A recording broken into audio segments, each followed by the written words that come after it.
Itu dulu luar biasa Baik. sekali. Selama kita optimis, apa-apa kita bisa. Dan empati, Iya, Gilang. betul. Oke, Baik. kita sambil menunggu juga ya narasumber yang ketiga Mas Rio Baskoro. Mungkin kita ke Pak Lukman Hakim dulu. Oke, Ya. kita pertajam nih obrolan kita kali ini. Baik, untuk pertanyaan kedua, Bapak Lukman, ini kan memang tentang Indonesia maju. Kita ini bisa apa seperti itu? Dan ini mungkin Pak Lukman sebagai seorang ekonom bisa menceritakan seperti itu. Bagaimana sih perjalanan selama 75 tahun Indonesia ini, perjalanan ekonomi kita ini. Dan sampai sekarang memang kita belum bisa memiliki status sebagai negara maju seperti itu, Pak. Meski dalam slogan setahun terakhir ini pemerintah selalu mencanangkan slogan ini, Indonesia Maju. Seperti apa nih, Pak, perjalanan Indonesia selama Ya, 75 tahun ini? tapi akan saya mulai dari yang tadi saya juga sepakat dengan Pak Bupati tadi bahwa kita sebenarnya sudah jadi bangsa yang sangat besar. Jadi kita ini sekarang bangsa yang mungkin termaju secara politik. Negara demokratis dengan penduduk muslim terbesar di dunia, menyelenggarakan perhelatan politik secara baik, tidak ada konflik, aman, ya, dan damai. Ini poin yang pertama mau saya sampaikan dulu, bahwa kita harus merasa bersyukur sebagai sebuah bangsa yang kita ini sudah melalui mekanisme yang luar biasa.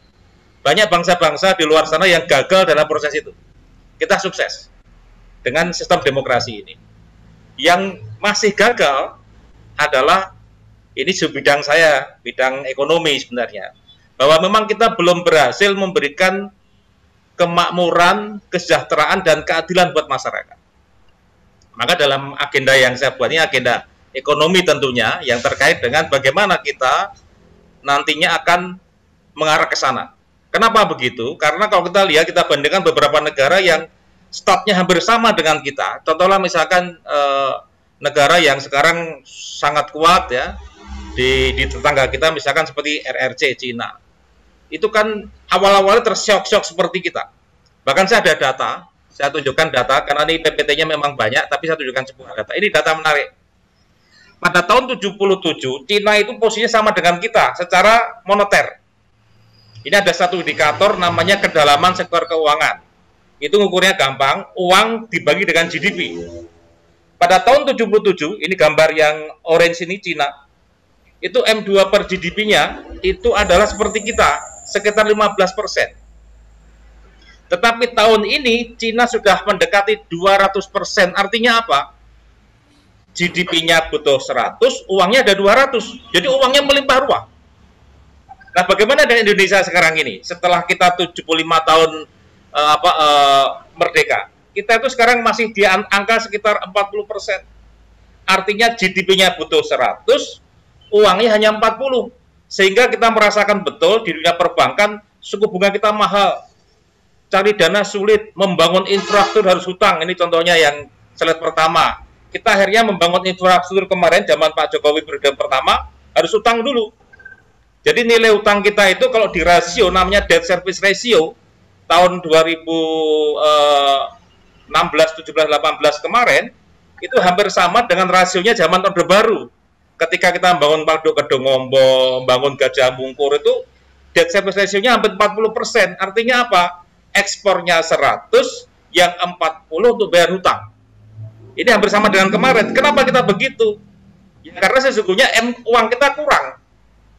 Cina kenapa bisa begitu? Cina membuat sebuah strategi yang sangat tepat dalam bidang moneter. Begitu tahun 70 dia mau running, mau berkembang, dia membuat dua mata uang. Namanya renminbi dan yuan. Dua-duanya kemudian bergerak, ya. Dua-duanya dia bergerak di luar dan di dalam. Dia nyetak uang untuk produktif terus begitu. Hasilnya apa? Tidak dalam waktu hanya sekitar 40 tahun, mereka sekarang sudah menyamai Amerika Serikat. Nah, refleksi kita pada peringatan 75 tahun ini mestinya kita juga harus membuat strategi ekonomi yang sifatnya lebih komprehensif, holistik, dan memang ada tujuan. Tujuan akhirnya kita adalah menyediakan kemakmuran kepada masyarakat sebesar-besarnya.